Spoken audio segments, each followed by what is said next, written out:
প্রকৃত অর্থে প্রতিষ্ঠ বীর ধীর স্থির ভাবে কর্মযুদ্ধ করলেন সমাপ্ত সাব ইন্সপেক্টর অফ পুলিশ মাননীয় প্রবীর সিংহ মহাপাত্র, ডিস্ট্রিক্ট ইন্টেলিজেন্স ব্রাঞ্চের দায়িত্বপ্রাপ্ত অফিসার বরপেটা থানার জন্য দীর্ঘ কর্মযাত্রা শেষে অবসর 35 বর্ষ 5 মাস 24 দিনে পশ্চিম মেদিনীপুর জেলা পুলিশ সম্বর্ধনা দিচ্ছে অবসরের আসরে।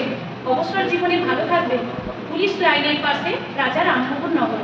ধন্যবাদ।